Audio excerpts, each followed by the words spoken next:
Cold war के बाद से कंपटीशन जो है स्पेस ऑर्गेनाइजेशंस के बीच में वो ख़त्म हो चुका है। नासा ने डेवलप तो किया था स्पेस शटल को, वो इतना सक्सेसफुल नहीं हुआ। और साथ ही साथ रशिया ने भी डिसाइड किया कि वो सोयूज रॉकेट को अगले 50 सालों तक इस्तेमाल करेंगे। हालांकि कुछ प्राइवेट स्पेस कंपनीज है वो पिछले 2 डेकेड्स में सामने आई है, और मगर हालांकि काफ़ी कंपटीशन है उनके बीच में भी। अब चाहे कमर्शियल कॉन्ट्रैक्ट्स के लिए हो या रॉकेट्स रीयूज़ करने के लिए हो, रिसेंटली स्पेसएक्स भीड़ से आगे निकला है। और अभी तो ऐसा लगता है कि स्पेसएक्स का क्लियर शॉट है जिसमें वो मार्स पे लोगों को सबसे पहले भेजने वाले हैं। मगर इन सारी चीज़ों के बीच में बहुत सारे में से लोगों ने चाइना को कम्प्लीटली भूल चुके हैं, और वही एक ऐसा देश है इंसानों को स्पेस में भेज सकता है। तो देख लेते हैं किस तरह से चाइना इलॉन मस्क को मार्स की रेस में पीछे छोड़ सकते हैं।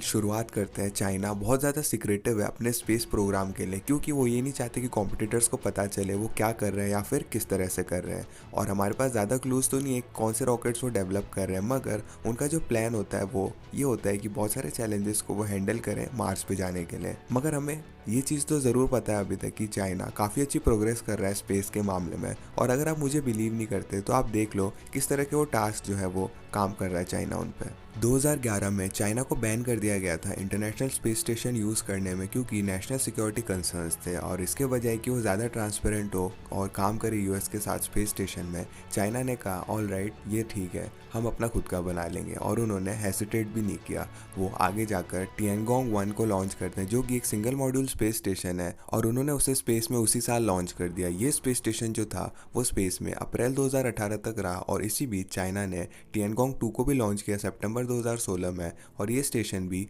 जुलाई 2019 तक स्पेस में रहा। और इन सारी चीज़ों के साथ ही चाइना अभी काम कर रहा है कि बहुत बड़ा स्पेस स्टेशन लॉन्च करेंगे वो स्पेस में 11 लॉन्चेस के बीच में अगले 2 सालों में। मोर एवर चाइना का जो मार्स रोवर है Tianwen-1 वो अभी मार्स के ऑर्बिट में घुसा है, और वो प्लान कर रहे हैं कि लैंडिंग करेंगे मई और जून के बीच में। अगर वो सक्सेसफुली लैंड करा देते हैं इस रोवर को मार्स में, इसका मतलब ये हो जाएगा कि चाइना ने एक्चुअली रशिया को बीट किया मार्स पे रोवर लैंड कराने के लिए। तो इसी वजह से क्लियरली चाइना तो मजाक नहीं कर रहा है इन सारी चीज़ों पर। अभी हर चीज़ पर लागू होती है, चाहे वो बात हो क्रू को मार्स पे भेजना। हालांकि चाइना ने कोई भी स्पेसिफिक ईयर तो नहीं बताया कि कब वो मार्स पे जाएंगे, मगर उन्होंने एक ब्रॉड एस्टिमेट दिया है कि वो मैन्ड लूनर बेस को बनाएंगे और कैपेबिलिटी रखेंगे लोगों को मार्स पे भेजने की 2045 तक। अब हालांकि काफ़ी अलग है एलॉन के विजन में, जो कि मार्स पे जाने का है इस दशक के अंत तक। मगर एक चीज़ हमें दिमाग में रखनी ये चाहिए कि जो डेडलाइन चाइना देता है वो एक्सट्रीमली सीरियसली देता है। अब मैं ये नहीं कह रहा कि एलॉन की डेडलाइन सीरियसली नहीं लेते स्पेसएक्स वाले, मगर जो डेडलाइंस हैं वो एक तरह से एम्बिशियस गोल की तरह रखते हैं, जिसकी वजह से टीम अच्छे से काम करे। और वो काफ़ी दूर होती है एक्चुअल ड्रॉप डेड डेट से। आफ्टर ऑल जो उनके क्रूड मार्स मिशन है वो भी डिलेज हो चुका है 2020 से 2022 में, फिर 2024 में, अब 2026 में। और हालांकि आउटस्टैंडिंग प्रोग्रेस कर रहे हैं वो, मुझे एक फीलिंग आ रही है कि वो आगे भी कुछ सालों और बढ़ने वाली है। मगर चाइना के साथ ऐसा नहीं है। जो डेट्स वो दे देते हैं वो ड्रॉप डेड डेट्स होती है, और उनका सॉलिड ट्रैक हिस्ट्री है कि वो डेट्स पे कायम रहते हैं। फॉर इंस्टेंस 2016 में उन्होंने अनाउंस किया था कि वो एक मार्स रोवर लॉन्च करेंगे 2020 में, और उन्होंने कर दिया। आगे जाके उन्होंने अनाउंस किया कि वो परमानेंट स्पेस स्टेशन लॉन्च करेंगे 2021 में, और वो भी उन्होंने कर दिया। और इस चीज़ को कंसिडर करते हुए ऐसा हो सकता है कि चाइना अपने 2045 की डेडलाइन को हिट कर सके। और एक और चीज़ दिमाग में रखने वाली ये है कि एक ब्रॉड डेडलाइन है जिसमें लूनर बेस और क्रूड मार्स मिशन की कैपेबिलिटी आती है। और ये हो सकता है कि जो उनकी इंटरनल डेडलाइन है क्रूड मार्स मिशन की वो 2030 के आसपास होगी, जो कि चाइना को स्पेसएक्स को हराने में मदद करेगा मार्स तक। और ये इतना सरप्राइजिंग नहीं है, क्योंकि चाइना अपनी ताकत को हर तरीके से दिखाता है, चाहे वो उनकी इकोनॉमी हो, उनकी मिलिट्री हो, या फिर उनकी स्पेस पावर है। मगर बजाय अपने बाकी अंडरवेयर्स की तरह चाइना को अपना मार्क स्पेस में बनाना पड़ेगा। इसका मतलब ये नहीं कि चाइना ने कोई भी आउटस्टैंडिंग फीट्स अकॉम्प्लिश नहीं करी है स्पेस में, मगर कोई भी उनकी फीट्स है इतना ज़्यादा अट्रैक्ट नहीं किया अटेंशन एक आम इंसान के लिए, क्योंकि वो पहले किसी भी चीज़ में टास्क में नहीं थे। ना ही वो पहले थे जो कि स्पेस में या चांद पे गए थे, ना कि वो पहले थे कि उन्होंने क्रूड मिशन लॉन्च किए थे। चाइना एक्चुअली पहला था जिसने दूर की साइड ऑफ मून में लॉन्च किया था, मगर एक आम इंसान को इस बारे में ज़्यादा पता ही नहीं है, वो केयर भी नहीं करता। हाउएवर एक चीज़ जो है वो पूरी दुनिया के लोग केयर करेंगे कि वो पहली कंट्री होगी अगर वो मार्स पे जाएंगे। तो एज ए रिजल्ट मैं क्वाइट श्योर हूँ कि चाइना एटलीस्ट ट्राई तो कर रहा है इस टाइटल को क्लेम करने के लिए, हालांकि उन्होंने कुछ भी पब्लिकली अनाउंस नहीं किया है। और इसी चीज़ के साथ ही आप देख लेते हैं कुछ रीजंस को क्यों चाइना का नेशनल स्पेस एडमिनिस्ट्रेशन या फिर CNSA वेल पोजिशनड है एक्चुअली अकॉम्प्लिश करना इस टास्क को। शुरुआत करते हैं नेशनल प्राइड के साथ। यूएस और रशिया को पहले से ही जानते हैं कि उनकी लीडिंग स्पेस टेक्नोलॉजी है और उनको ज़्यादा प्रूफ करने की ज़रूरत नहीं एक्सेप्ट फ्लैट अर्थर्स और मून लैंडिंग कॉन्स्पिरेसिस्ट के लिए। मगर चाइना जो है वो जनरली ग्रुप किया जाता है second tier of space organizations में इंडिया और यूरोप के साथ। इस चीज़ को कंसिडर करते हुए चाइना ट्राई कर रहा है उनको प्रूफ करने के लिए एक वर्ल्ड पावर की तरह, और नेशनल प्राइड जो है वो नो डाउट आगे लेके जाएगी उनकी प्रोग्रेस मार्स तक। एक और जो मेजर बेनिफिट है सीएनएसए के लिए कि वो एक गवर्नमेंट ऑर्गेनाइजेशन है।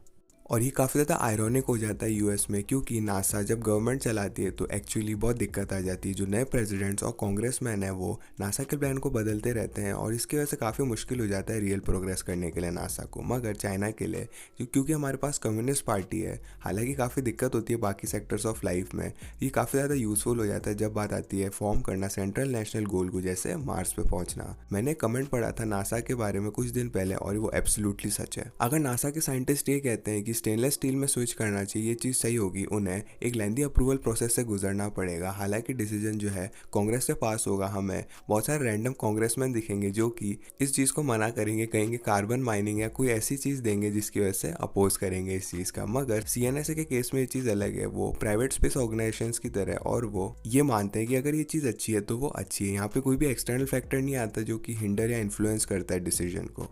Aside from having the freedom to make centralise long term goals, CNSA को काफ़ी बड़ी फंडिंग मिलती है बिना किसी धागे के जुड़े हुए। नासा को यूएस के लोगों को जवाब देना पड़ता है, स्पेसएक्स को इन्वेस्टर्स को जवाब देना पड़ता है, मगर सीएनएसए को सिर्फ सीसीपी को जवाब देना होता है। अब मैं ये नहीं कह रहा कि सीएनएसए कुछ भी कर सकता है जो उनको चाहिए होता है बिना कॉन्सिक्वेंसेज के साथ। रेदर जो सीएनएसए है उन्हें प्रेस रिलीजेस नहीं निकालनी पड़ती, शेयर होल्डर मीटिंग्स नहीं करनी पड़ती और साथ साथ फंडिंग के लिए किसी भी तरह की लड़ाई नहीं करनी पड़ती। और ज़्यादातर पार्ट के लिए सीसीपी $11 बिलियन दे देती है उन्हें और वो कहती है उन्हें क्या करना चाहिए, और सीएनएसए बेस्ट वे पॉसिबल में उस चीज़ को करता है। इस चीज़ को पर्सपेक्टिव में लाने के लिए स्पेसएक्स को सिर्फ $2 बिलियन की फंडिंग मिली थी रेवेन्यू से 2019 में, जिसका मतलब ये है कि सीएनएसए इंजॉय करता है सिमिलर लेवल की फ्रीडम जो कि स्पेसएक्स के पास है या फिर उससे भी ज़्यादा, और उन्हें 5 गुना ज़्यादा फंडिंग मिलती है। आगे बढ़ते हुए चाइना काफ़ी ज़्यादा आगे स्पेसएक्स से इस पॉइंट ऑफ टाइम में, क्योंकि स्पेसएक्स इंटरनेशनल स्पेस स्टेशन 2 साल पहले ही पहुंचा है। मीनवाइल चाइना लिटरली काम कर रहा है खुद के मैसिव स्पेस स्टेशन को लॉन्च करने में, और इसी चीज़ के साथ ही उन्होंने मिशंस जो है चांद पे और मार्स पे भी कंप्लीट कर लेंगे काफ़ी जल्दी।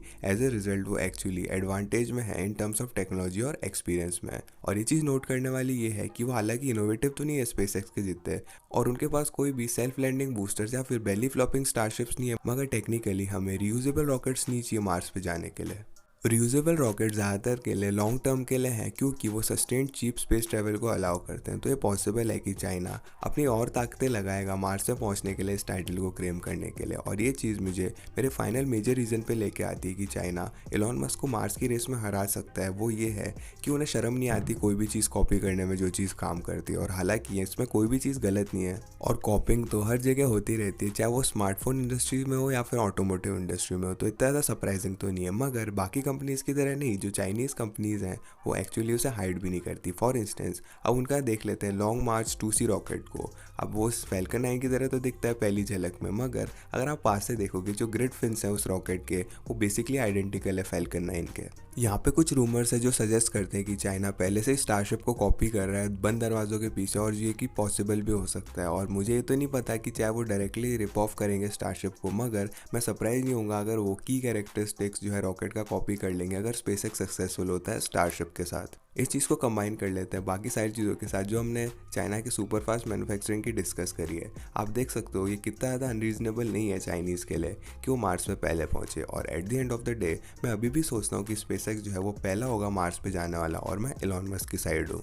मगर चाइना अभी भी काफ़ी मैसिव प्रोग्रेस कर रहा है in terms of space technology, और कंसिडर करते हुए सीएनएसए की गहरी जेब और साथ ही साथ उनकी ड्राइव है अपने चाइना को सुपीरियर दिखाने के लिए और उनकी विलिंगनेस कॉपी करने के लिए, ऐसा हो सकता है कि हालांकि वो पहले तो ना हो लोगों को मार्स पे भेजने के लिए, मगर वो दूसरे तो ज़रूर होंगे। आप लोगों को सीएनएसए के बारे में क्या लगता है कमेंट करके ज़रूर बताना। साथ साथ इस वीडियो को लाइक कीजिएगा अगर आपको लगता है कि स्पेसएक्स पहला जाना चाहिए मार्स में, और साथ साथ हमारे डिस्कॉर्ड कम्युनिटी को ज्वाइन कीजिएगा फ्यूचर वीडियो आइडियाज़ देने के लिए, और चैनल को सब्सक्राइब कीजिएगा बाकी क्वेश्चंस लॉजिकली आंसर्ड देखने के लिए। मैं था चिरंजीव, मैं मिलता हूँ आपसे अगली वीडियो में।